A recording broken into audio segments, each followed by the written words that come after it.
नमस्कार। मैं प्रशांत वर्मा। आप सभी स्टूडेंट्स जो आज तरंग फेलिसिटेशन फंक्शन 2022 में पार्टिसिपेट कर रहे हैं, आप सभी को वाइब्रेंट एकेडमी परिवार की तरफ से मैं बहुत बहुत स्वागत करना चाहता हूं। साथ ही साथ मैं आपको बधाई भी देना चाहता हूं कि आपने आईआईटी जैसी इतनी कठिन परीक्षा को और अपनी कड़ी मेहनत और लगन के साथ आपने क्वालिफाई किया, पास हुए। तरंग फेलिसिटेशन फंक्शन की अगर हम बात करते हैं तो तरंग फेलिसिटेशन फंक्शन जो है हमने 2010 से स्टार्ट किया, जब वाइब्रेंट एकेडमी ने अपना पहला रिजल्ट आईआईटी में दिया। उस वर्ष के बाद हर वर्ष हम तरंग फेलिसिटेशन फंक्शन जो है ऑर्गेनाइज करते हैं। ये फंक्शन जो है आईआईटी सेलेक्टेड स्टूडेंट्स की सफलता को सेलिब्रेट करने के लिए किया जाता है। इस बार का ये तरंग 2022 हम ऑनलाइन ऑर्गेनाइज कर रहे हैं। तो चलिए शुरुआत करते हैं। सबसे पहले मैं चाहूँगा कि हमारे आज के जो गेस्ट हैं, जो कि वाइब्रेंट एकेडमी के ऑनरेबल डायरेक्टर्स हैं, मैं सबसे पहले मैं उनका स्वागत करना चाहूँगा। मैं शुरुआत करता हूँ mister Nitin Jain sir, director and HOD physics. Mister Vikas Gupta sir, director and HOD maths. Mister Mahendra Singh Chauhan sir, director and HOD organic chemistry.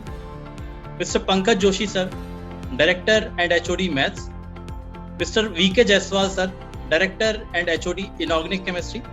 And mister Neelkamal Sethia sir, director and HOD math physics. Sir, आप लोगों का बहुत बहुत स्वागत है। और आज हम खास तौर पे एनए सर को मिस कर रहे हैं, वो किसी कारणवश जो है आज इस मीटिंग को ज्वाइन नहीं कर पा रहे हैं। हम इसको जरूर मिस करेंगे सर को। तो चलिए आज का ये फंक्शन जो है तरंग 2022 की हम शुरुआत करते हैं। और स्टूडेंट्स एंड उनके मेंटर्स के बीच में मैं बहुत देर तक नहीं आऊँगा, और मैं महेंद्र सिंह चौहान सर से रिक्वेस्ट करूँगा कि बच्चों को आगे आने वाले समय में किस तरीके से मोटिवेटेड रहना है। अब ये सारे बच्चे आईआईटी क्वालिफाई होके आईआईटी में जा रहे हैं, उनको आगे किस तरीके से मोटिवेट रहना है। तो मैं महेंद्र सिंह चौहान सर से रिक्वेस्ट करूंगा कि बच्चों को कुछ टिप्स दें। MS Chauhan sir. हाँ जी सर, बिल्कुल। सबसे पहले सबको गुड इवनिंग। आवाज आ रही है आप लोगों को? बिल्कुल आ रही है जी। तो सबसे पहले पूरे वाइब्रेंट परिवार की तरफ से सारे आईआईटी सिलेक्टेड बच्चों को बहुत बहुत बधाई। और बहुत खुशी की बात है कि आपने दुनिया का सबसे difficult engineering entrance examination crack किया है। मेरा ये मानना है कि आईआईटी के एग्जाम के बारे में सोचना एक बहुत बड़ी बात है, उसकी तैयारी करना उससे भी बड़ी बात है, और उसको क्रैक करना वो उससे भी बड़ी बात है। मैं जब भी किसी से मिलता हूँ ना कि वो कहता है मैं आईआईटीएन हूँ, तो पता नहीं मेरे अंदर से एक अलग सा एक रिस्पेक्ट आता है। मैं यार इस बंदे ने बहुत मेहनत की है अपने 11th-12th क्लास के साथ। तो जैसे कहते हैं ना, दुनिया में इंडिया में 4 आई बड़े इंपॉर्टेंट हैं, बहुत टिपिकल है 4 आई करना। जैसे इसमें से एक आई आईआईटी, एक आई आईआईएम, तीसरा आई है आईएएस, और चौथा आई है आयरन मैन। ठीक है ना?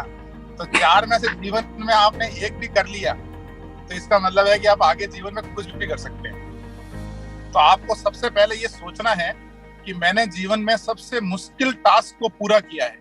अब आने वाले जीवन में, मेरे प्रोफेशनल जीवन में, पर्सनल लाइफ में, मैं किसी भी प्रकार की या किसी भी टाइप की सिचुएशन को फेस कर सकता हूँ और उसको डिफीट कर सकता हूँ, और उससे निकल के मैं एक विनर बन सकता हूँ। ये आपको थिंकिंग हमेशा अपने अंदर डेवलप करके रखनी है। और दूसरा जो मेरा सोचना है कि तुम्हारे जैसे बच्चे जो इतना मेहनत करके इतने बड़े दुनिया के सबसे डिफिकल्ट एग्जाम को क्रैक करते हैं, उनको अपनी सोच भी अच्छी डेवलप करनी चाहिए। आने वाले टाइम में एंटरप्रेन्योर बनो, आप बड़े बड़े स्टार्टअप्स लीड करो, आईएएस ऑफिसर बनो। तो आपको उस टाइप की कुछ सोच बनानी चाहिए, क्योंकि आईआईटी करने के बाद उस टाइप की आप सारी सोच को करके जो सोचोगे वो आप कर लोगे। अब मैं ज़्यादा समय नहीं लूँगा, एक छोटी सी एक कहानी सुनाता हूँ आपको लास्ट में। 1954 के पहले ये कहा जाता था कि 1 माइल आदमी 4 मिनट के अंदर नहीं दौड़ सकता। तो कहा जाता था कि अगर कोई आदमी 1 माइल मतलब 1.6 किलोमीटर दौड़ेगा तो उसका सर फट जाएगा अगर कोई 4 मिनट के अंदर दौड़ा। और कुछ स्पोर्ट्स पर्सन ने कहा कि ये पॉसिबल ही नहीं है, साइंटिस्ट लोगों ने कहा ये पॉसिबल ही नहीं है, तो किसी भी आदमी ने उसको अटेम्प्ट भी नहीं किया। उसके बाद क्या हुआ, एक बंदा था यूके का जिसका नाम था रॉजर बैनिस्टर। उसने पहली बार 1954 में उसने फर्स्ट टाइम 3 मिनट 59.4 सेकंड में 1 माइल दौड़ा और उसने ये मिथ ब्रेक कर दिया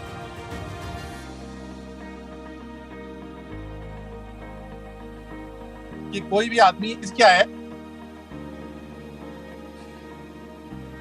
उसके फॉलोअर बहुत सारे हो जाते हैं और वो रिकॉर्ड सिर्फ 46 डेज के लिए रहा, यानी 46 डे के बाद एक ऑस्ट्रेलियन आदमी ने उस रिकॉर्ड को ब्रेक कर दिया। तो मतलब मैं ये कहना चाह रहा हूँ कि आप जो सोच बनाओगे ना, हो सकता है कि ऐसा कुछ सोचो आप जो जीवन में किसी ने ना सोचा हो, इस दुनिया में किसी ने ना सोचा हो, लेकिन एक बार आप क्रैक करोगे तो आपके पीछे पीछे दुनिया उस टाइप के लक्ष्य को क्रैक और भी लोग कर पाएंगे।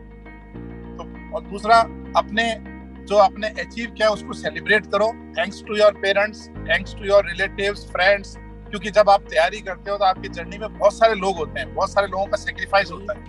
ठीक है, रैंक अलग चीज है कि मेरी रैंक ये आनी चाहिए, वो आई, देखो वो तो लाइफ में हमेशा ऐसा एक्सपेक्टेशन के अकॉर्डिंग कई बार ज्यादा अच्छा होगा, कई बार नीचे होगा, ये सब part of the life. Important ये है कि मैंने उसको क्रैक किया, तो आप सेलिब्रेट जरूर करें और अड़ोस पड़ोस में मिठाई बंटवाएं, मिठाई नहीं तो गुड़ तो बंटवाएं कम से कम।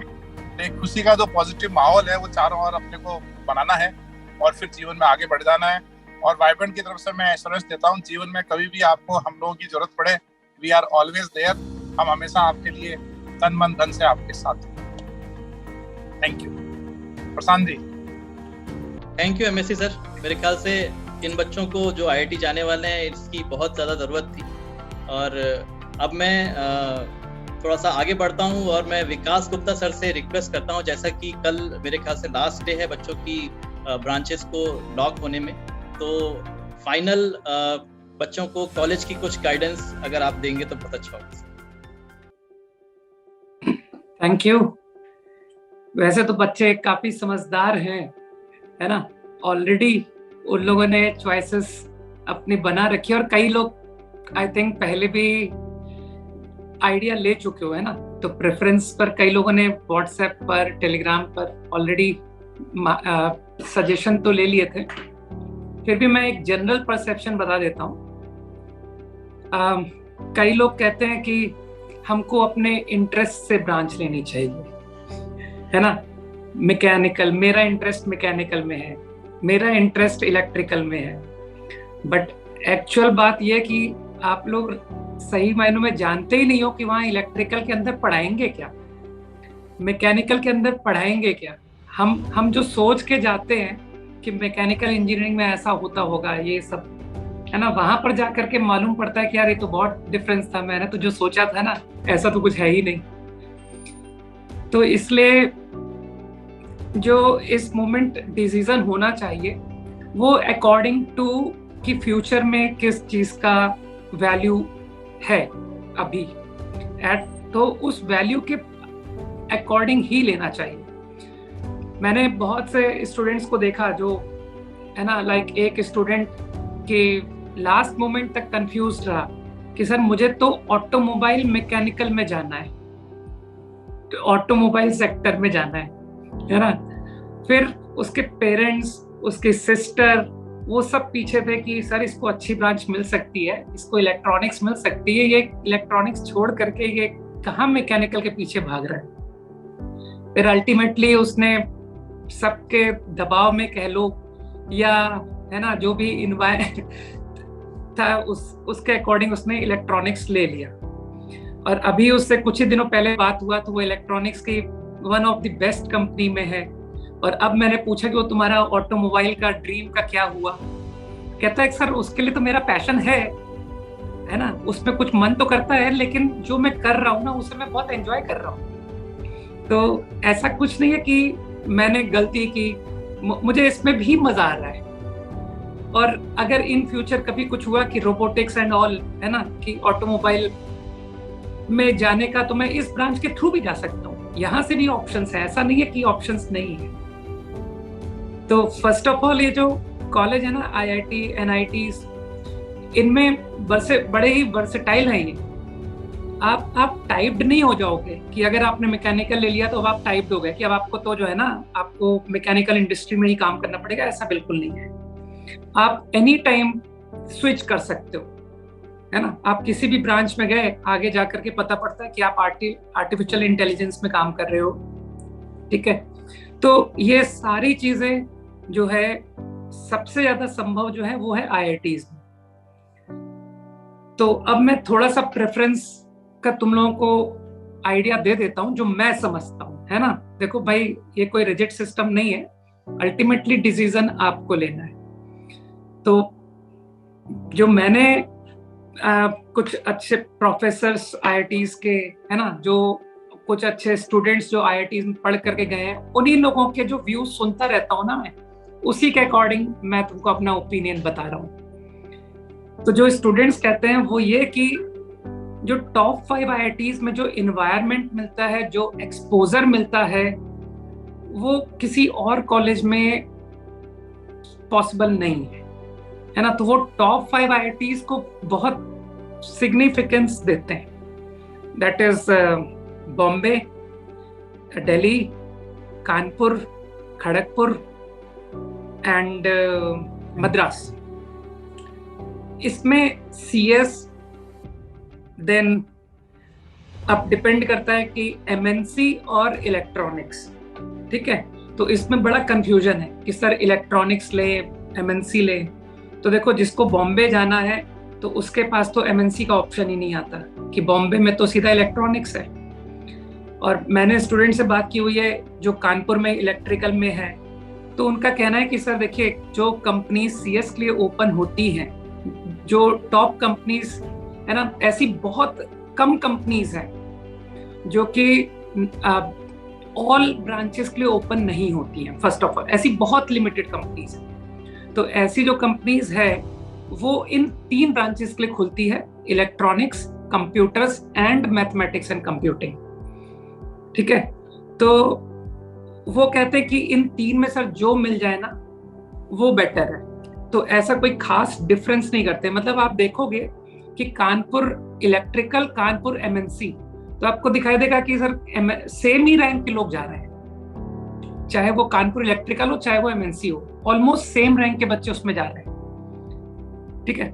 तो इसमें तुम लोगों को मतलब समझने वाली बात है। मैं तो अपना व्यू कह सकता हूँ कि अगर तुम कंप्यूटर साइंस के टुवर्ड्स ज्यादा इंक्लाइंड हो तो MNC ब्रांच को ऑप्ट कर सकते हो, ठीक है। तो लेकिन अगेन वही बात है कि बॉम्बे जाना है तो आपको CS देन इलेक्ट्रॉनिक्स। और बॉम्बे का तो देखिए एक अलग ही इन्वायरमेंट है। बॉम्बे को तो डेफिनेटली सबसे अच्छा एक्सपोजर कहा जाता है, ठीक है। हालांकि दिल्ली, कानपुर भी इक्वल है, बट क्योंकि सारे टॉप रैंकर्स वहां हैं तो एक तरह से बॉम्बे को आप कह सकते हो कि आप क्रीम के बीच में हो, ठीक है ना। तो वहां पर तुम भी जो है ना बहुत ज्यादा मोटिवेशन फील करोगे जब तुम आसपास के लोगों को देखते हो कि लोग इस तरह का कर रहे हैं, तो तुम उससे मोटिवेट होते हो और अच्छा करने के लिए, है ना। तो IIT में ये एक बहुत इंपॉर्टेंट फैक्टर है कि हमारा मोटिवेशन कहाँ से हमको ज्यादा से ज्यादा आएगा, ठीक। वहीं अगर हम किसी एक लोअर कॉलेज में जाते हैं तो जब आसपास के लोग दिखते हैं कि सब मस्ती कर रहे हैं, कोई खास कैरियर के टुवर्ड्स नहीं है, तो काफी हद तक उसका इफेक्ट हम पर भी आता है। हमारी भी जो है ना सीरियसनेस वो लैक हो जाती है। तो इसलिए जो है ना वो एनवायरनमेंट बहुत इंपॉर्टेंट है। तो बॉम्बे में तो मैं कहूंगा कि आप CS इलेक्ट्रॉनिक्स दोनों ऑप्ट कर सकते हो, फर्स्ट सेकंड, है ना। CS में नो डाउट, CS में तो आप टॉप 5 IITs को फर्स्ट प्रेफरेंस में चले जाओ। मैं अपनी बता रहा हूँ कि मैं टॉप 5 IITs के CS प्रेफर करूंगा। उसके बाद मैं टॉप 5 में डिपेंडिंग ऑन कि electronics, MNC which ever is available, ठीक है, उस IIT में जो भी अवेलेबल है, इलेक्ट्रॉनिक्स, MNC, उसमें जाऊंगा। और उसमें MNC मेरी प्रेफरेंस है, लेकिन क्योंकि बॉम्बे मेरी सेकंड चॉइस पर आएगा आफ्टर CS है ना, सबके 5 CS को भरने के बाद तो मैं बॉम्बे का इलेक्ट्रॉनिक्स भरूंगा, उसके बाद मैं दिल्ली का MNC भरूंगा, फिर मैं दिल्ली इलेक्ट्रॉनिक्स फिल करूंगा, है ना। मैं अपना आइडिया बताता जा रहा हूँ, इलेक्ट्रॉनिक्स या इलेक्ट्रिकल जो भी हो, क्योंकि कुछ IITs में देखो इलेक्ट्रॉनिक्स अवेलेबल नहीं है, इलेक्ट्रिकल है। जैसे कानपुर में सिर्फ इलेक्ट्रिकल इंजीनियरिंग, ठीक है, लेकिन वो इक्विवेलेंट टू इलेक्ट्रॉनिक्स है। जो कोर्सेज इलेक्ट्रॉनिक्स में होते हैं वो कोर्सेज उसमें होते हैं। तो इस तरह से मैं सबकी इलेक्ट्रॉनिक्स या MNC की फिलिंग करूंगा, टॉप 5। इसके बाद जो है ना, अब एकदम से फॉल आता है कि सर अब ये 5 IITs के मैंने ये बेस्ट ब्रांचेस तो भर दिए, अब आती है बात की मैकेनिकल। तो तुम्हारे में से कई बहुत अच्छे रैंक लोग कहते हैं कि बॉम्बे में, मतलब जो जिनका मोटिवेशन लेवल हाई है कि सर मैं तो ना बॉम्बे जाना है मुझे, है ना, मैं वहां पर जाके कर लूंगा, मैं तो कोडिंग वगैरह करके मैं अपने आप को इम्प्रूव कर लूंगा और मैं, ठीक है। तो उस केस में भाई सिंपल है कि जिनका बॉम्बे बहुत हाई प्रेफरेंस है, बाकी मैं तो नहीं रिकमेंड करता। मेरा तो कहना है कि यार टॉप 5 में जब आपको इलेक्ट्रॉनिक्स तक मिल सकता है तो आपको जाना चाहिए, ठीक है। क्योंकि एक 5-4 साल जो मैकेनिकल की पढ़ाई है उसके साथ में CS करना, हालांकि IIT के लोग कर लेते हैं, है ना, वो सब कर लेते हैं, लेकिन फिर भी अगर पढ़ाई भी इलेक्ट्रॉनिक्स या कंप्यूटर की रहती है तो ज्यादा बेटर है। तो 5 IITs CS, 5 IITs electronics MNC, then coming to mechanical. तो उस केस में आप बिफोर मैकेनिकल मैं कहूंगा कि आप गुवाहाटी की फिलिंग कर सकते हो, गुवाहाटी, देन रुड़की, है ना, इनके CS पर जा सकते हो, गुवाहाटी, रुड़की।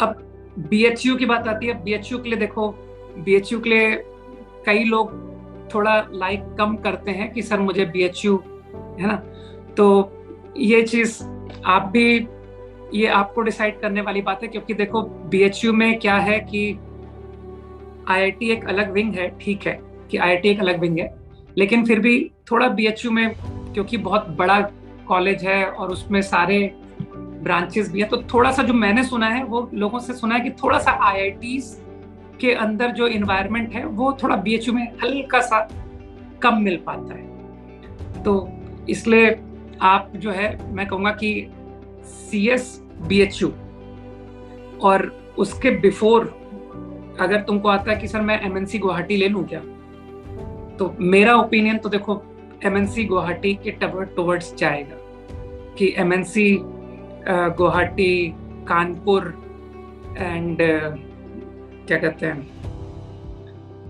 खड़गपुर, इसको ऑप्ट किया जा सकता है, क्योंकि वो 5 IITs वाली बात अलग है ना। फिर आप CS BHU, अच्छा मैंने CS हैदराबाद को मिस किया, ठीक है।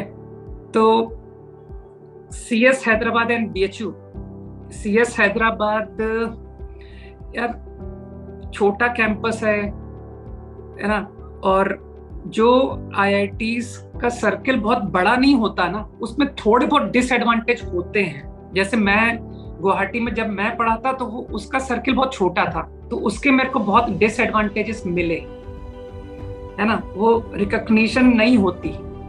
तो इसलिए मैं कहूंगा कि अगर इस्टेब्लिश्ड IITs में, जो कि बहुत पुराने समय से चले आ रहे हैं, जिनका एलुमनाई बहुत स्ट्रांग है, उनमें जाना प्रेफर्ड है ना। तो CS हैदराबाद एंड BHU में बिट कंफ्यूजन, हालांकि CS की वजह से तुम लोग हैदराबाद जा सकते, क्योंकि तुमको एक एडवांटेज मिल सकता है कि सर मोस्टली कंपनीज हैदराबाद में होती हैं, तो मैं तो वहीं पढ़ाई करूंगा और वहीं का वहीं इंटर्न किसी भी कंपनी में वॉक इन मेरा तो डायरेक्ट हो जाएगा। तो एक बार मैं कह सकता हूँ कि Hyderabad is better than BHU, right. तो CS हैदराबाद को तुम लोग ऊपर ले सकते हो, मतलब Roorkee, then CS Roorkee, then CS Guwahati, then CS Hyderabad, है ना। और फिर उसके बाद में आपने MNC की फिलिंग की, MNC of Guwahati, Kanpur and Kharagpur, fine. फिर इसके बाद में तो आपके पास ऑप्शन यही स्टार्ट होते हैं इलेक्ट्रिकल के, तो इलेक्ट्रिकल अब आप स्टार्ट कर दो according to rank of IITs, ठीक है। अब जो है लाइक कई लोगों का कंफ्यूजन है कि सर न्यू IITs मंडी, ठीक है, रोपड़, मैं रिकमेंड नहीं करूंगा उनकी। जो हम सुनते हैं कि सर गांधीनगर बहुत अच्छा है, बहुत ग्रो कर रहा है, तो लास्ट ईयर मैंने सारी रिसर्च की थी, मैंने गांधीनगर के बच्चे से पूछा था, तो उसका कहना था कि हाँ सर CS की तो देखिए प्लेसमेंट हो जाती है ना, लेकिन बाकी जो ब्रांचेस है ना CS के नीचे, उनकी तो प्लेसमेंट भी फुल नहीं होती, जबकि IITs हम ऐसा एक्सपेक्ट नहीं करते हैं। IITs में हम लोग एक्सपेक्ट करते हैं कि यार लगभग सबकी प्लेसमेंट हो जाए। तो जो न्यू IITs हैं उनमें जैसे ही CS के नीचे आते हैं ना, वैसे ही प्लेसमेंट की 100% के चांस थोड़े कम हो जाते हैं, ठीक। तो न्यू IITs तो देखो मैं किसी को रिकमेंड नहीं करूंगा, इवन CS में फॉर कंप्यूटर साइंस भी मैं रिकमेंड नहीं करूंगा, ठीक है। उससे बेहतर न्यू IITs के CS से बेहतर मैं कहूंगा कि आप टॉप IITs के मैकेनिकल, केमिकल जैसे ब्रांच ऑप्ट कर लो, ठीक है। क्योंकि मेरी IIT कानपुर में एक प्रोफेसर हैं, उनसे मेरी बात होती रहती है, मैं जनरली जब भी कंफ्यूजन होता है मैं उनसे पूछ लेता हूँ। तो उनका कहना होता है कि देखो टॉप IITs की बात अलग है, उनमें आकर के जो बच्चे को एक्सपोजर मिलता है वो बहुत जबरदस्त है, और दूसरी बात ये जो टॉप IITs हैं इनके बहुत सारे कोर्सेस हैं। अब जैसे आप किसी नए IIT में जाओगे ना, तो आपको पता पड़ेगा कि वहां पर कोर्सेज ही बड़े कम है, क्योंकि उनके पास एक्चुअल में टीम उतनी स्ट्रांग नहीं है, प्रोफेसर्स उतने ज्यादा नहीं है। और ये जो पुरानी IITs में क्या है ना कि इनके पास बहुत सारे प्रोफेसर्स हैं, तो इनके पास बहुत सारे कोर्सेस हैं। तो वो ये कहते हैं कि यार कानपुर में अगर कोई बच्चा केमिकल लेता है तो वो हमारे CS के माइनर कोर्सेज बहुत सारे हैं, तो वो कुछ एक कंप्यूटर साइंस के माइनर कोर्सेज कर ले, और उसके बाद में जब इंटरव्यूज एंड, क्योंकि सॉफ्टवेयर कंपनीज, मैंने कहा ना कि ज्यादातर सॉफ्टवेयर कंपनीज सभी ब्रांच के लिए ओपन होती है, तो उसके थ्रू वो बहुत आराम से बढ़िया प्लेसमेंट ले लेता है। हायर स्टडीज का स्कोप अच्छा ओपन हो जाता है इन पुरानी IITs में, ठीक है। तो मेरा ये कहना है कि आप बजाय नए IIT में, चाहे वो CS ब्रांच हो, उसके बजाय आप पुरानी IITs के अप टू केमिकल, ठीक है, इवन सिविल तक आप प्रेफर कर सकते हो। हाँ, जब आप सिविल के बाद आता है, अब इस तरह की ब्रांचेस हैं, बायोकेमिकल है ना, बायोकेमिस्ट्री, जिनके बारे में लोगों को कुछ सुनने को ही नहीं मिलता है, सिरेमिक्स, तो डेफिनेटली उनको छोड़ करके आप फिर नए IITs के CS एंड ऑल को ऑप्ट कर सकते हो, है ना। लेकिन ये जो पुरानी ब्रांचेस हैं, मैकेनिकल, केमिकल, सिविल, है ना, इस तरह की ब्रांचेस में तो मुझे कोई डाउट नहीं लगता है, क्योंकि इन ब्रांचेस के लोग बहुत आराम से कंप्यूटर साइंस में इजीली चेंज ओवर कर ले जाते हैं, है ना। हाँ, अब एक बात और आती है, एक कंफ्यूजन और है कि 4 ईयर कोर्स, 5 ईयर कोर्स, ठीक है, कि सर 5 ईयर CS, मुझे तो CS चाहिए, मैं 5 ईयर ले लूं क्या, थोड़ा पीछे की ब्रांच में मिलता है। तो देखो 5 ईयर के लिए भी लोग कहते हैं कि अगर आपको ये अच्छे IITs में अप टू केमिकल तक अच्छी ब्रांच अगर नहीं मिल पा रही है, तो 5 ईयर, खैर 5 ईयर CS को तो तुम लोग फिर भी ऑप्ट कर सकते हो, 5 ईयर CS, ठीक है, टॉप IITs, ठीक है। लेकिन फिर भी अगर तुमको 4 ईयर में अप टू इलेक्ट्रॉनिक्स ब्रांच मिलती है, up to electronics, right, MNC electronics, तो उस केस पे तो 5 ईयर मत लेना, क्योंकि वो जो 1 ईयर है ना, उस 1 ईयर में लोग जॉब वगैरह करके कहीं अच्छा एक्सपीरियंस गेन कर लेते हैं, ठीक है। तो मतलब मैंने कहा ना 3 ब्रांच को CS के इक्विवेलेंट माना जाता है, तो उन 3 ब्रांच में अगर आपको 4 ईयर मिल सकता है तो फिर आपको 5 ईयर पर नहीं जाना चाहिए, चाहे वो 5 ईयर CS ही क्यों ना हो, राइट, ठीक है। तो मेरे ख्याल से एक रफ आइडिया मैंने दे दिया, और मुझे ऐसा लगता है कि कई लोगों ने शायद इस चीज को फॉलो पहले ही कर रखा होगा, है ना। तो I think that is all from my side. Fine. VG sir, अपन बच्चों से पूछे थे उनके कोई स्पेसिफिक क्वेरीज हो तो मैंने उनको अनम्यूट कर रखा है. तो बच्चे लोग, आप लोग को यदि कोई डाउट हो तो वीजी सर से पूछ सकते हैं. राइट. किसी को डाउट नहीं है सर? मैंने आप लोगों को सबको अनम्यूट कर दिया है बच्चों. हेलो. हाँ गौरव बोलो.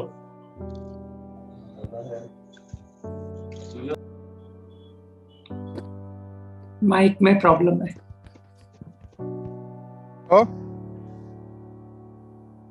हेलो. आ रही है आवाज? हाँ आ रही है सर, आवाज आ रही है. आ रही है आवाज.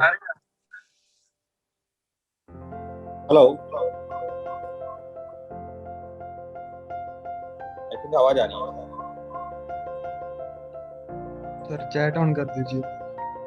अच्छा, चैट तो मेरे में भी अलाउ कर दूं. एक मिनट.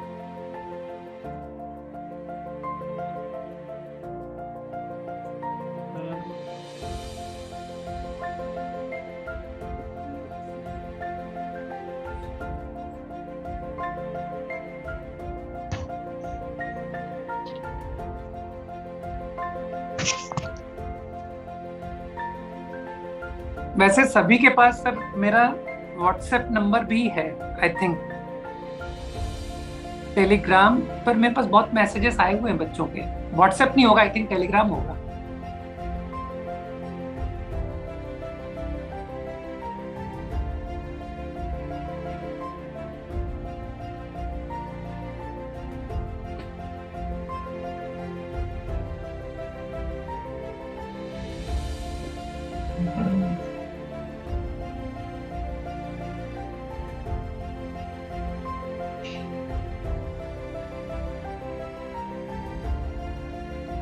ये दो बच्चे हैंड रेज कर रहे हैं.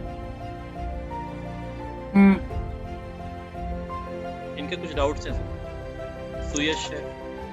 सुयश जिंदल तो मुझसे पूछ चुका है कई बार. आदर्श देहरिया के भी मैसेज आते हैं मेरे पास. हाँ, ये प्रेम नया दिख रहा है, इसने नहीं पूछा.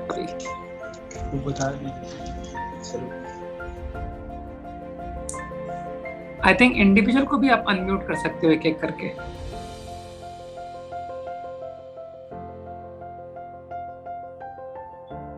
सर. हाँ सर, ये गुवाहाटी एमएनसी और खड़गपुर इसी में थोड़ा सा प्रॉब्लम है, एक बार क्लियर कर दीजिए. खड़गपुर इसी.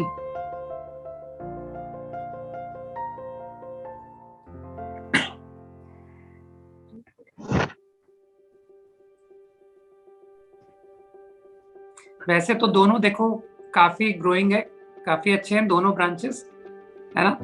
लेकिन वही सेम पुराने मतलब जो नेटवर्क स्ट्रॉन्ग जिसका कहेंगे तो खड़गपुर का बेटर है.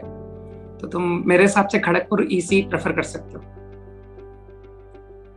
अब इसमें मैंने अपना ओपिनियन बता दिया. तुम चाहो तो दोनों कॉलेज के तुम लोग के पक्का कॉन्टेक्ट्स होंगे, और तुम किसी कॉलेज के बच्चे से पूछोगे ना तो तुमको कोई कमी पता ही नहीं पड़ेगी, क्योंकि प्लेसमेंट दोनों कॉलेजेस से, दोनों ब्रांच के बहुत शानदार होते हैं. लेकिन अगर तुम थोड़ा सा चाहते हो कि मेरे को एकदम सबसे बढ़िया वाला माहौल मिले, है ना, तो वो मुझे पता है कि गुवाहाटी के माहौल से मच बेटर माहौल खड़गपुर का है.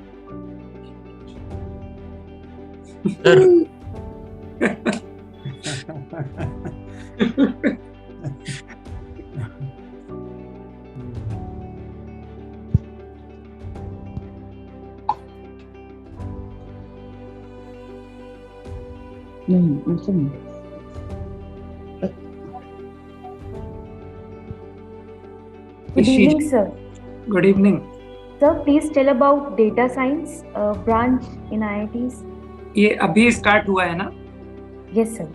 हाँ, ये मैंने लास्ट ईयर इसका इंक्वायर किया था. ये लास्ट ईयर ही स्टार्ट हुआ था, तो मैंने उसके कंप्यूटर साइंस प्रोफेसर से ही पूछा था. तो नई ब्रांच में फिर वही है, तो उन्होंने भी हाथ खड़े कर दिए थे कि देखो नई ब्रांच है, क्या क्या कोर्सेस लाएंगे, अभी ये सब कुछ नहीं पता है, ठीक है ना। तो इसलिए अपने को इस तरह की जो नई ब्रांचेस होती है ना, उनको थोड़ा अवॉइड करने की कोशिश करना चाहिए कि एकदम स्पेसिफिक हो गया ये डेटा साइंस। अब ये 4 साल उसमें क्या क्या कराने वाले हैं, क्योंकि डेटा साइंस बहुत छोटा सा पार्ट होता है, राइट। तो इसलिए ट्राई करो कि जो कन्वेंशनल ब्रांचेस है ना, उनमें रहने की कोशिश करो। Okay, thank you sir. ठीक है, ओके। ऋषि, मैं तुम्हें जो है अपना जो ओपिनियन है वो देता हूँ डेटा साइंस के बारे में। एक्चुअली जो मेरा बेटा जो है वो एमटेक में अभी आर्टिफिशियल इंटेलिजेंस में कर रहा है खड़गपुर से, उसकी ओपिनियन शेयर करता हूँ मैं आपसे। उसने ये कहा था कि डेटा साइंस जो अंडर ग्रेजुएट में है वो उतना बेनिफिशियल नहीं होगा। वो आर्टिफिशियल इंटेलिजेंस के साथ ये डेटा साइंस जो है बहुत इमर्जिंग फील्ड है, मगर पीजी लेवल पे जाके और रिसर्च लेवल पे जाके आप इसका ट्रू पोटेंशियल एक्सट्रैक्ट कर पाते हो। तो डेटा साइंस जो है वो अंडर ग्रेजुएट में बहुत ही जो है सुपरफिशियल होता है। आपको कन्वेंशनल ब्रांचेस में ही जाना चाहिए, और जो है पीजी लेवल पे एआई और पीएचडी करके जो है इसमें फिर ट्रिमेंडस स्कोप निकल के आता है। वो शेयर्ड बाय माय सन जो खड़गपुर में एआई के अंदर एमटेक कर रहा है अभी। So I would not advise, according to his opinion, for undergraduate courses data science currently.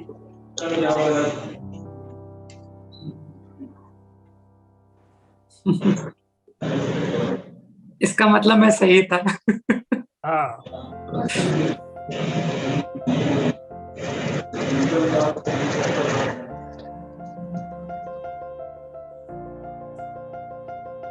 जो आप लोगों को मैं एक और बात बताऊं कि मैंने कंप्यूटर साइंस और इलेक्ट्रॉनिक्स के बारे में तो खैर बताया ही सही। मेरी ओपिनियन भी यही है कि भाई आप लोग जो है अच्छे कॉलेजेस के अंदर यदि आपकी जो रैंक है वो लोअर ब्रांचेस भी अलाउ कर रही है, जैसे कि केमिकल, इवन वर्स्ट केस में सिविल, तो आप ये जो 6-7 IITs ओल्ड, मतलब बॉम्बे, कानपुर, दिल्ली, चेन्नई, मतलब मद्रास, खड़गपुर, ये जो IITs हैं ओल्ड IITs, इनमें आप केमिकल सिविल तक भी ले सकते हो, क्योंकि बच्चे क्या करते हैं वही माइनर करके जो है अच्छा प्लेसमेंट करवा लेते हैं।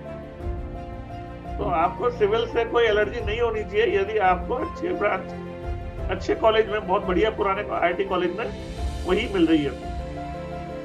उसके बजाय यदि आप सोचते हो कि भाई मैं जो है मंडी में जो है कंप्यूटर साइंस कर लूं, तो बजाय उसके आप अच्छे IIT के अंदर आप लोअर ब्रांच कर लो, that will be strategically better for you.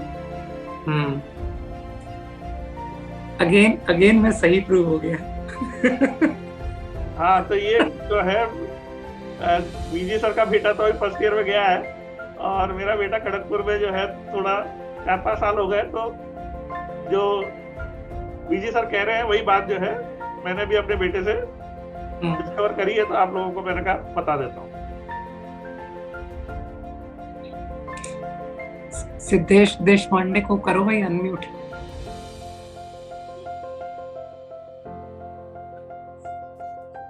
Good evening sir. हाँ सिद्धेश।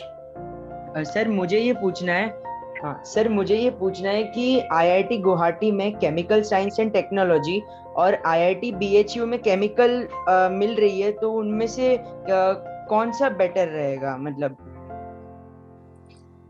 दोनों एक जैसे ही साउंड कर रहे हैं। इसमें जो रैंक है ना, क्लोजिंग रैंक है ना, उसको देख लो।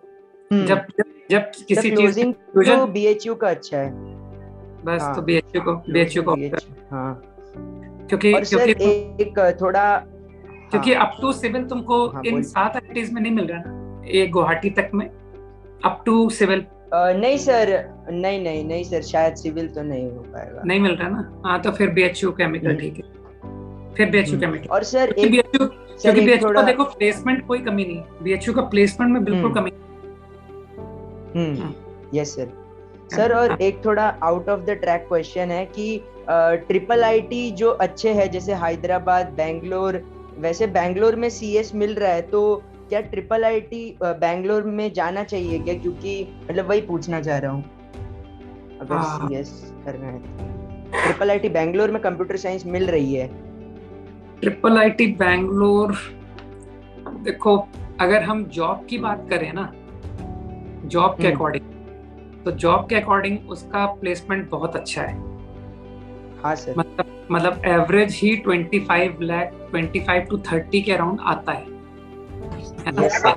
लेकिन फिर वही बात है कि ट्रिपल आईटी में जाने का मतलब है कि एक पर्टिकुलर डायरेक्शन हो गया, कोडिंग और आईटी बीएचयू या है ना किसी भी आईआईटी में जाने का मतलब है कि तुम्हारे पास ऑप्शन ओपन वहां पर एक पर्टिकुलर यहाँ पर तुम माइनर के थ्रू कर सकते हो, तुम वही करके जॉब ले। सर एक्चुअली मैंने ना बीएचयू में मेरा एक है फ्रेंड जान पहचान का, उससे बात की थी तो वो कह रहा था कि बीएचयू में कंप्यूटर साइंस के माइनर्स अभी सिर्फ 2 ही है, ज्यादा माइनर्स है ही नहीं, और माइनर्स पे रिलाय करना उतना सही भी नहीं है, तो खुद से ही ज्यादा पढ़ाई करनी पड़ती है वहाँ पे। उसने भी वही किया है। हाँ, तो एक्चुअल में मैंने कहा ना, माइनर जो है ना, ये जितने टॉप 5 आईआईटीज हैं इनमें सबसे ज्यादा अवेलेबल है। और लोग जो है ना, क्योंकि उनका जो सीनियर्स हैं, ये अच्छे कॉलेजेस का यही बेनिफिट है, जो उनके सीनियर्स हैं वो इतना बढ़िया आइडिया देते हैं, तुमको आगे जाकर के कुछ भी नहीं समझना पड़ेगा, सिर्फ सीनियर तुमको गाइड करता चला जाएगा कि तुम ये कर सकते हो सब, और फिर लोग एक्सप्लोर कर लेते हैं। सर हाँ सर, लेकिन मुझे ये पूछना है कि जैसे हम अगर लोअर ब्रांच भाई ऑर्डर कभी मंगवाते आज सबके लिए कभी मंगवाया है यस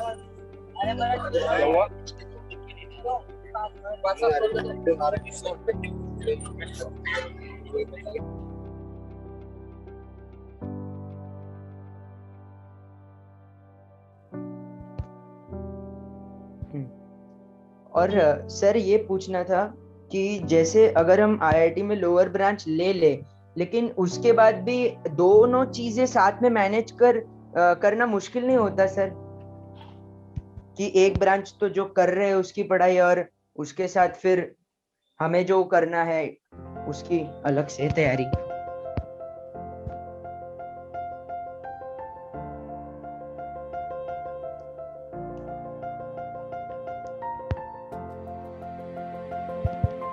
सर वीजी सर की आवाज म्यूट आ रही है। अब आ रही है। तो एक्चुअली तुम जो समर हॉलीडेज होते हैं 3 मंथ के, है ना, फर्स्ट ईयर के एंड में, ठीक है, और देखो तुम ये मत सोचो कि ब्रांच के पढ़ाई के साथ में मैं कर पाऊंगा कि नहीं, क्योंकि आईआईटी के अंदर जाओगे ना तो ब्रांच की पढ़ाई के अलावा तुमसे बहुत कुछ कराते हैं। वहां पर क्लब क्या क्या बने हुए हैं यार, है ना, कुछ क्लब ज्वाइन करना पड़ता है, उसके लिए काम करना पड़ता है, सेल है, सेल के लिए काम करना पड़ता है। तो ऑलरेडी आईआईटी में बहुत वर्सेटाइल होना पड़ता है, केवल ब्रांच की पढ़ाई ही नहीं है। तो इस पे जो तुम सोच रहे हो ना कि मैं ये कर पाऊंगा या नहीं कर पाऊंगा, ऐसा कुछ नहीं है, वहां पर बच्चे कर रहे हैं। अभी तुमने कहा ना तुम्हारा फ्रेंड खुद से कर रहा है कोर्सेस, यस, तो बस इंटर्न भी लग गई है। वही तो सुन लिया ना तुमने, इंटर्न पूछ लिया ना कौन सी कंपनी में लगी। हाँ, तो कोई दिल्ली की कंपनी में लगी, अच्छी इंटर्न लगी है, उसकी कंपनी का नाम नहीं पूछा पर अच्छी इंटर्न लगी है। बस ठीक है ना। बाकी हाँ वही है सर, मैं इसी कंफ्यूजन में हूँ कि अगर सीएस करना ही है तो क्या ट्रिपल आईटी बहुत टेम्पटिंग ऑप्शन नहीं है, और कुछ डाउट नहीं था मुझे, बस यही। एक्चुअली ट्रिपल आईटी हैदराबाद होता ना, क्योंकि ट्रिपल आईटी हैदराबाद का बड़ा मतलब बहुत अच्छा रेपुटेशन है ट्रिपल आईटी हैदराबाद की, है ना, और उसके लिए तो इवन आईआईटी के प्रोफेसर्स तक कह देते हैं कि यार ट्रिपल आईटी हैदराबाद बहुत अच्छा कर रहा है।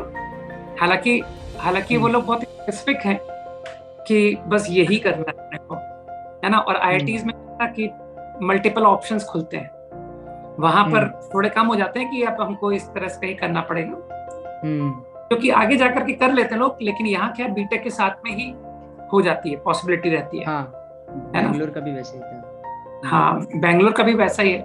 बाकी क्योंकि मैंने तो देखो बेंगलोर का भी पता किया था लास्ट ईयर, है ना, और तो बेंगलोर में केमिस्ट्री के प्रोफेसर थे, उनसे बात की थी मैंने, तो उन्होंने कहा था कि देखो प्लेसमेंट वाइज कोई दिक्कत नहीं, ये मैं यहाँ पे लगभग सबकी प्लेसमेंट होती है, ये नहीं लेकिन फिर वही बात है कि तुम जिनके बीच में पढ़ोगे ना, वो तुमको माहौल उतना बढ़िया वाला नहीं मिलेगा। ठीक है सर, है ना, तो थोड़ा सा मोटिवेशन थोड़ा बहुत हो सकता है कि इतना, तो आईआईटीज में का थोड़ा सा एक अलग एडवांटेज है। Thank you so much sir. मेरे ख्याल से बच्चों को फाइनली जो है उनको एक जो टच चाहिए था वो मेरे ख्याल से मिल गया होगा। और अब हम इस फंक्शन को थोड़ा सा और आगे बढ़ाते हैं। हमारे साथ में नीलकमल सेठिया सर भी हैं और वो भी आईआईटीएन है। तो मैं नीलकमल सेठिया सर से रिक्वेस्ट करूंगा कि 2 मिनट बच्चों को कुछ मोटिवेशन अगर वो बच्चों को देंगे तो बहुत अच्छा होगा। NK Sethia sir. हाँ भाई, आवाज आ रही है मेरी? आ रही है सेठिया जी? यस। ओके। सबसे पहले तो सारे स्टूडेंट्स को बहुत बहुत बधाई, शुभकामनाएं। बहुत अच्छा किया सबने और अब वो आईआईटीज में जाने के लिए तैयार हैं। Very good. ब्रांच के बारे में आप लोगों को गाइडेंस मिल ही गई अच्छी तरह से वीजी सर से, और एमएससी सर ने आपको अच्छे से मोटिवेट किया है आगे की लाइफ के लिए, है ना। अब देखो, मैं अपनी तरफ से कुछ बातें बताता हूँ। एक तो ये कि तुम्हारी लाइफ का एक बड़ा इम्पोर्टेंट फेज चल रहा था, स्कूल और स्कूल के साथ कोचिंग, और तुम जो है बड़े इम्पोर्टेंट एग्जाम आईआईटी के लिए, आईआईटी जेईई के लिए तैयारी कर रहे थे। काफ़ी टफ लाइफ थी, बहुत मेहनत की है तुम लोगों ने। इसके बाद अब तुम्हारी लाइफ का एक डिफरेंट फेज, नया फेज शुरू होने जा रहा है ना। तो उस फेज के अपने अलग चैलेंजेस हैं, ठीक है। हालांकि बहुत मेजर काम तुमने जो है वो कर दिया। वो कहते हैं ना अपने फ्रिक्शन में कि कोई हैवी अलमीरा है, उसको एक बार सरकाना मुश्किल होता है, तो स्टैटिक से काइनेटिक फ्रिक्शन तुमने कर दिया है। तुमने आईआईटी में घुस के, है ना, अब फिर म्यूएस से म्यूके तो कम होता ही है, तुम्हें पता है। तो अब इसको चलाए रखने के लिए तुम्हें उतना ज्यादा एफर्ट करने की जरूरत नहीं है, ठीक है। थोड़ा रिलैक्स कर सकते हो, थोड़ा रिलैक्स कर सकते हो, ठीक है। अभी जो है तुम लोग जैसे जो एग्जाम से पहले तक तुम्हारा रूटीन होता होगा, काफी मेजर पार्ट तुमने स्टडीज को डिवोट कर रखा होगा। तो देखो, हम जो बच्चों की बारे में सुनते हैं आगे आईआईटी में जाने के बाद, वो क्या कर रहे हैं क्या नहीं कर रहे हैं, तो उसमें जो है जिस तरीके की चीजें हम सुनते हैं, तो कई बच्चों के साथ ऐसा होता है, वो थोड़ा मतलब बर्नआउट फील करते हैं कि भाई बहुत ज्यादा पढ़ाई हमने कर रखी थी, जरूरत से ज्यादा रिलैक्स हो गए, वहां पे पढ़ाई पे ध्यान नहीं दिया, दूसरी कुछ चीजों में उलझ गए, और फिर जो है वो आगे जाके फिर उसमें वो अच्छा नहीं करते और रिग्रेट फील करते हैं कि भाई ऐसी सिचुएशन में हमें नहीं फंसना चाहिए। अच्छा, एक दूसरा सिनेरियो ये होता है, दूसरा एक्सट्रीम बताता हूँ मैं। ये एक एक्सट्रीम हुआ, एक दूसरा एक्सट्रीम ये होता है कि जो है वहाँ जाके भी हम सिर्फ और सिर्फ स्टडीज में ही लगे हुए हैं, ठीक है ना, और जो है बिल्कुल जो है हमें तो टॉपर बनना है और उसके लिए लगे जा रहे हैं पढ़ाई में। और बहुत सारी चीज़ें जो बहुत सारी फैसिलिटीज, बहुत सारी एक्टिविटीज जो आईआईटी ऑफर करते हैं, उसको वो मिस करते हैं, ठीक है ना, उस चीज़ को वो मिस कर जाते हैं। तो मेरा ये कहना है कि आईआईटीज में जाके अपनी लाइफ में एक बैलेंस लेके आओ। अभी तुम एक तरफ थे कि भाई स्टडी तुम्हारा मेजर पार्ट जो है डे का वो स्टडीज में जा रहा था, ठीक है ना, उसको कुछ कम कर सकते हो, राइट। और उसमें जो टाइम बचता है उसको, उसमें कोई दूसरी एक्टिविटी को पकड़ो, कोई एक्स्ट्रा करिकुलर एक्टिविटी और IITs में IIT इसके लिए बहुत अच्छे ऑफर्स तुम्हें और बहुत अच्छे ऑप्शंस तुम्हें देती है, ठीक है ना। Let's say for example sports का फील्ड है तो सारे तरीके के गेम्स की बहुत बढ़िया अच्छी फैसिलिटीज हैं, ग्राउंड्स कह लो, इंडोर स्टेडियम्स कह लो, स्विमिंग पूल्स कह लो, जिम्नेजियम कह लो, सब तरीके की फैसिलिटीज वहाँ पे तुम्हारे पास हैं। तो कोई ना कोई फिजिकल एक्टिविटी तुम्हें जरूर जो है लेनी चाहिए, ठीक है। जो है मेरा ये मानना है कि अगर तुम कुछ फिजिकल एक्टिविटी मॉर्निंग में करते हो तो जो अपना ब्रेन है ना उसमें ब्लड का सर्कुलेशन होता है, थोड़ा बहुत पसीना डेली, थोड़ा बहुत पसीना आना चाहिए सुबह, तो उससे ब्रेन सेल्स ज़्यादा अच्छी एक्टिवेटेड होती हैं और दिन हमारा अच्छा बीतता है, हम थोड़े खुश फील करते हैं दिन में, ठीक है। तो मिनिमम कुछ फिजिकल एक्टिविटी तुम्हारी होनी चाहिए, कोई भी स्पोर्ट्स जो तुम्हें अच्छा लगे पकड़ लीजिए। इसके अलावा जो है सोशल एंड कल्चरल एक्टिविटीज का फील्ड है काफी, ठीक है ना। वो खैर मतलब पर्सनल चॉइस की बात है, कोई लोग सिंगिंग करते हैं, कुछ लोग डांसिंग करते हैं, कुछ लोग लिटरेचर में जा सकते हैं, डिबेटिंग वगैरह वगैरह, बहुत सारी चीज़, ठीक है ना। स्कूल लेवल पे तुमने की होंगी, बाद में मान लो अभी ब्रेक लग गया 2-3 साल का, you can take it up again, writing something whatever, बहुत सारी ऑप्शंस हैं तुम्हारे पास, तो जो फील्ड अच्छा लगता है। क्योंकि ये जो चीज़ें हैं, जैसे देखो जब तुम जो है जॉब वगैरह करने जाते हो, आगे अपने कैरियर के पॉइंट ऑफ व्यू से देखते हो, तो उसमें क्या है कि भाई ठीक है तुम्हारा जो है IQ या तुमने कौन सी ब्रांच से किया, तुम्हारा क्या CGPA आया, वो सब देखा जाता है, ऑल राइट। लेकिन उसके साथ साथ जो है कंपनी तुम्हारे जो है सॉफ्ट स्किल्स जो है उनको भी वो ढूंढते हैं, तुम्हारे कम्युनिकेशन स्किल्स कैसे हैं, तुम जो है एज ए टीम काम कर सकते हो कि नहीं, लोगों के साथ कोऑर्डिनेट करके वर्क कर सकते हो कि नहीं, तो ये सारी चीजें जो हैं ये भी मैटर करती हैं। तो और दूसरी चीज क्या है कि अगेन ये जो सोशल कल्चरल एक्टिविटीज हैं काफी एंजॉयबल हैं, ठीक है ना। तो कोई ना कोई चीज जो तुम्हारे इंटरेस्ट की होगी, ठीक है ना, ड्रामेटिक्स भी हो सकता है, ठीक है ना। तो कोई भी एक चीज जो है तुम लेके और उसको कम से कम ट्राई जरूर करो, ठीक है ना। कितना आगे उसमें बढ़ते हो वो आगे की बात है, बट एटलीस्ट थोड़ा उसको भी ट्राई करना, क्योंकि जब अपॉर्चुनिटीज हैं तुम्हारे पास, so why not go for it, ठीक है। इसके अलावा एक जो है 3 जनरल चैंपियनशिप, GC बोलते हैं IITs में, 3 जनरल चैंपियनशिप्स होती है। हमारे टाइम में 2 ही होती थी, हमारे टाइम में स्पोर्ट्स और सोशल कल्चरल एक्टिविटीज की होती थी, आजकल एक टेक्नोलॉजी की भी होती है, ठीक है। तो उसमें बहुत सारी चीजें हैं, रोबोटिक्स वगैरह जो है, तो उसमें अगर तुम्हारा इंटरेस्ट आता है, ठीक है ना, तो तुम उसमें जा सकते हो, राइट। तो तीनों के तीनों पार्ट की बजाय कम से कम 2 पार्ट जो हैं वो 3 GC मैंने बताया, उनमें से कम 2 पार्ट्स में तो एक्टिव होना चाहिए, और मेरे ख्याल से कुछ ना कुछ स्पोर्ट्स फिजिकल एक्टिविटी जो है उसमें जाना चाहिए ओवरऑल, क्योंकि लाइफ में ना बैलेंस बड़ा जरूरी है, ठीक है। सारा अपन 100% कैरियर पे फोकस रहें, उसके साथ साथ थोड़ा टाइम खुद के लिए भी अपन जिए, जो चीज़ हमें अच्छी लगती है उसको हम करें। मैं अपना बताऊं तो मैंने जो है स्पोर्ट्स में मैं काफ़ी इंक्लाइन था, क्रिकेट वगैरह खेलता था, तो मतलब ठीक है फर्स्ट ईयर से ही मैं अपने हॉल की टीम में था, IIT खड़गपुर में पटेल हॉल की टीम में था मैं। लेकिन मैंने एक चीज जो वहाँ पे नहीं पकड़ी, मुझे जो है स्विमिंग पूल देख के मुझे बड़ा अच्छा लगा, और मैंने फर्स्ट ईयर में ही स्विमिंग पूल ज्वाइन कर लिया।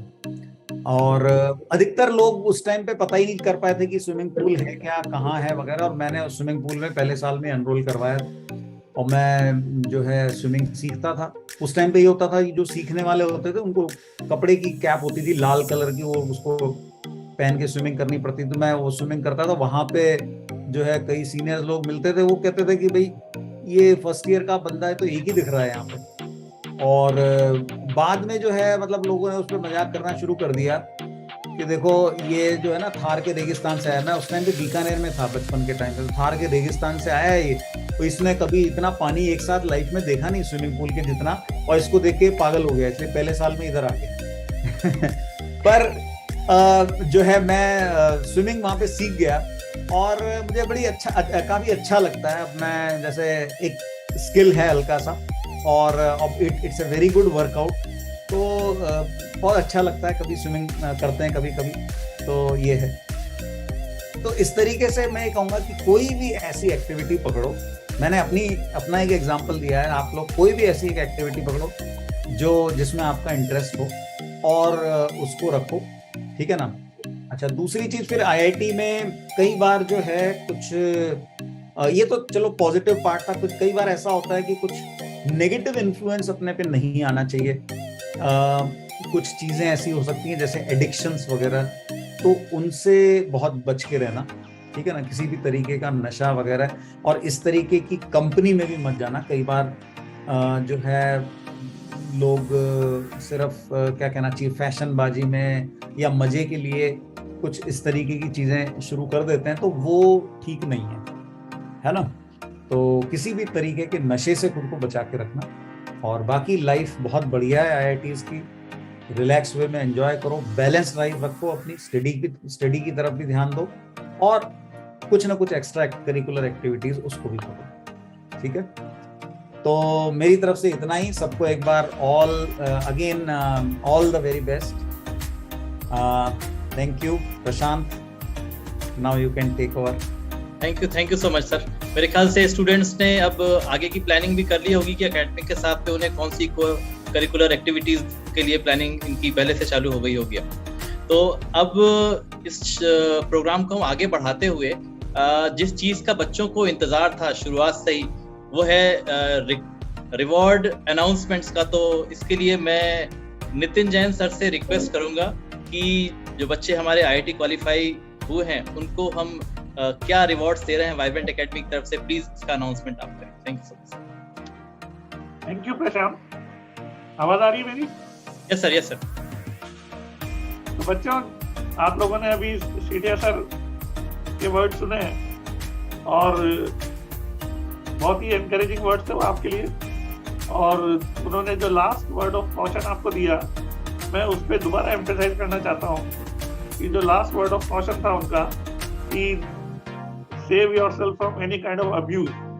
तो वो जो सब्सटेंसेस होते हैं उनको जो है, आप जो एडिक्टिव हो जाते हैं उनसे अपने आप को बचा के रखें। आपके घर के संस्कार जो है वो यहाँ पे आपके काम आएंगे कि आप स्मोकिंग, ड्रिंकिंग या ड्रग अब्यूज, ये जो है वहाँ पीयर प्रेशर काफ़ी ज़्यादा होता है। और आप लोग जो है अपने घर के जिस माहौल से बाहर आ रहे हैं वहाँ पे उस चीज़ को जो है अपने आप को इन सब चीज़ों से दूर रखने में आपके घर की जो माहौल है वो काफ़ी मदद करेगा। Okay, so this I want to emphasize once again, and let's get on with the awards. तो मैं आपको बताऊं कि इस बार ऑनलाइन फॉर्मेट होने के कारण हम आपको अभी इस सेटअप में केवल अनाउंसमेंट कर रहे हैं और ये जो एक्चुअल आपको जो मिलने वाला है वो सब आपकी होम एड्रेस पे कोरियर के द्वारा पहुंचा दिया जाए। और यदि किसी के एड्रेस में कोई करेक्शन हो या आप इन्फॉर्म करना चाहें तो वो कॉल करके वाइब्रेंट में करवा सकते हैं। ओके, तो ये जो सबसे पहले जो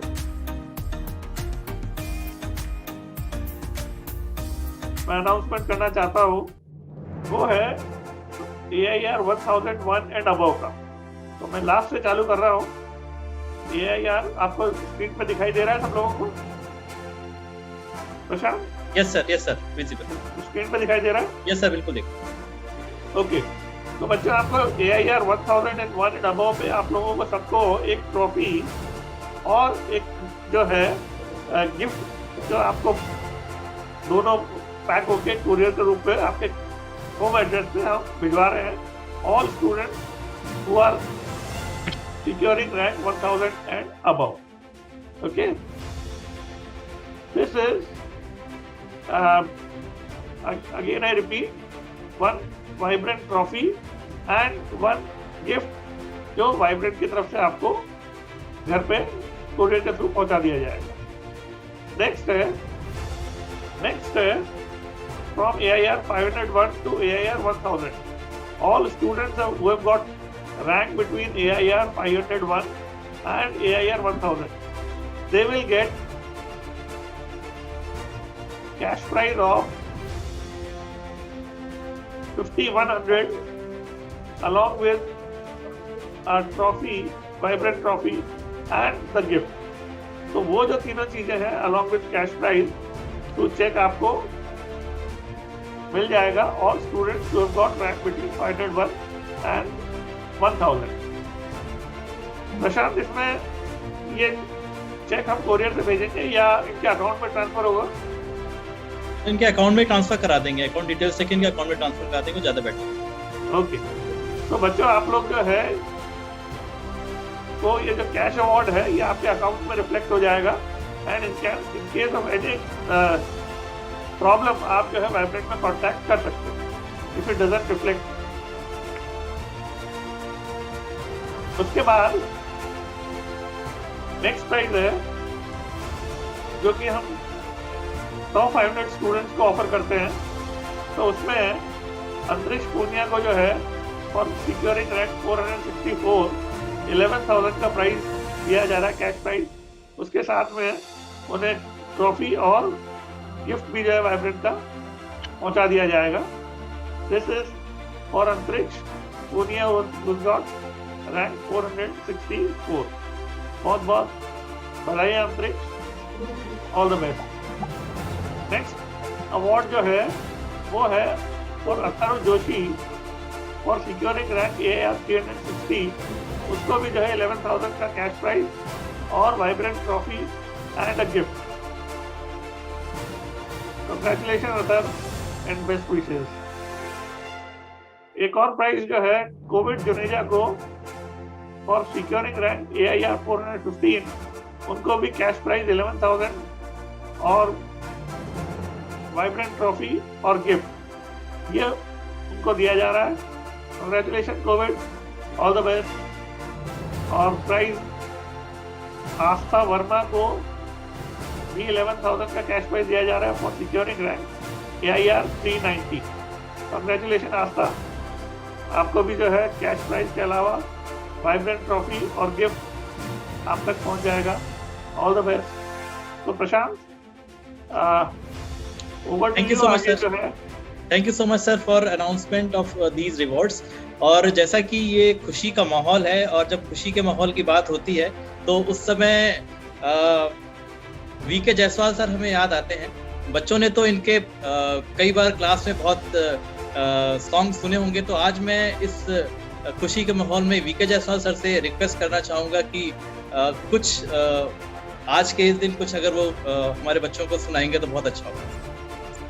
तो सबसे पहले बच्चों मेरी तरफ से आप सभी को बहुत बहुत शुभकामनाएं, शुभ आशीर्वाद। आप लोगों ने बहुत अच्छी से मेहनत की और 2 साल जो आप ऑनलाइन पढ़े हो, जिस मोटिवेशन के साथ आपने पढ़ाई की है वो अपने में वाकई रिमार्केबल है। क्योंकि कुछ समय आप ऑफलाइन रहे, कुछ समय ऑनलाइन रहे, तो अपने को सेल्फ मोटिवेट रह के पढ़ाई करना अपने समय के लिए और अच्छी रैंक के साथ सेलेक्ट होना, ये आपके लिए और आपके परिवार के लिए, पेरेंट्स के लिए वाकई ये बहुत मेमोरेबल मोमेंट्स हैं और मैं आप सभी को बहुत बहुत बधाई देता हूँ। एक बात मैं ऐड करना चाहूँगा, जैसे मैं क्लास में बोलता था कि 2 साल के लिए आप अपनी हॉबी को अभी स्टॉप कर दें, 2 साल के लिए, तो वो आपने स्टॉप करके अपना एक मिशन पढ़ाई करके अपनी IIT में सिलेक्शन ले लिया है।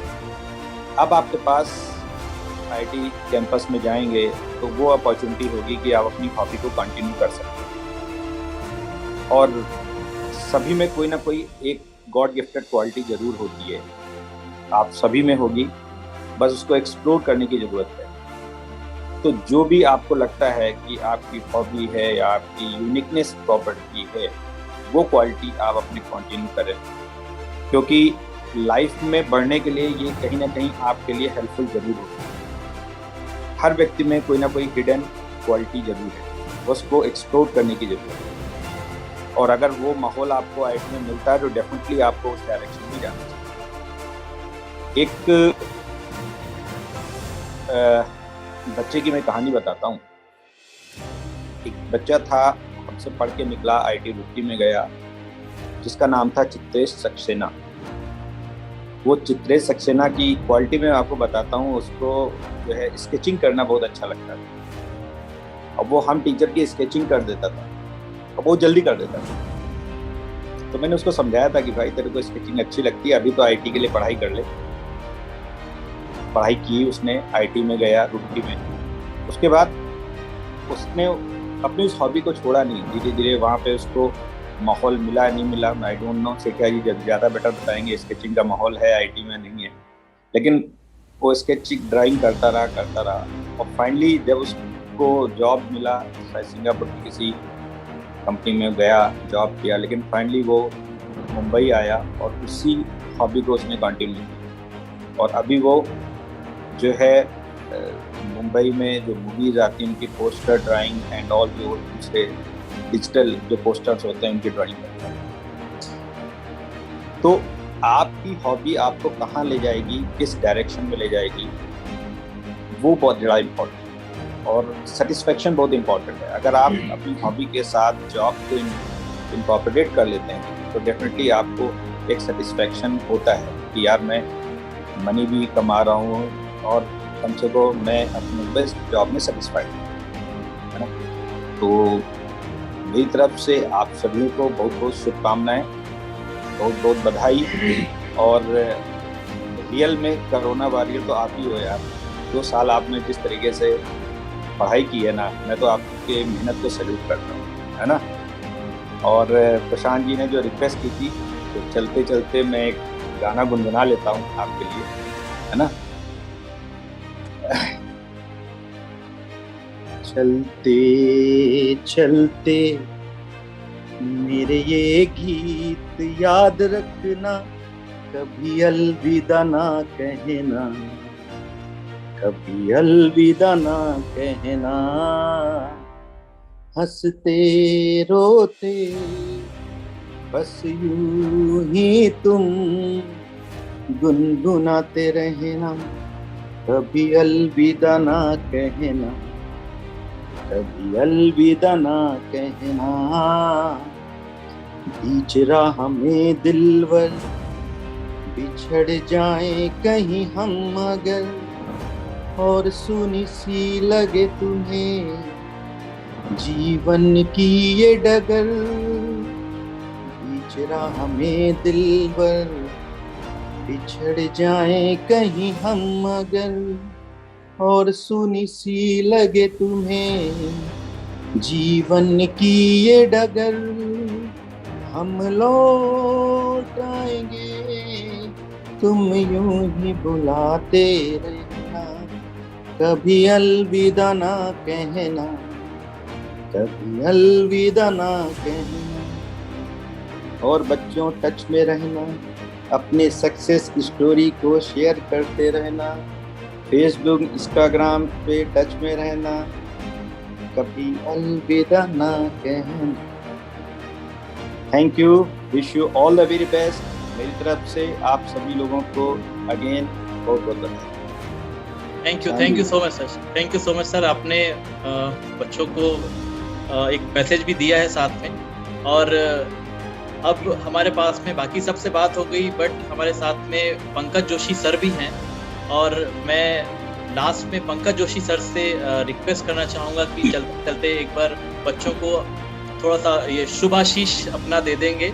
और साथ में मैं वापस से सर से भी रिक्वेस्ट करूँगा कि अगर सर 2 लाइनें बच्चों के लिए गुनगुना देंगे तो बहुत अच्छा। प्यारे बच्चों, आपको बहुत सारी शुभकामनाएं और उम्मीद करता हूं कि आगे भी आप अपने जीवन के अंदर इसी तरह की सफलता के परचम फहराते रहेंगे। जसवाल सर ने जैसे कहा कि कभी अलविदा ना कहना, लेकिन मीटिंग को समाप्त करने का टाइम आ गया है, अलविदा कहने का समय आ गया है।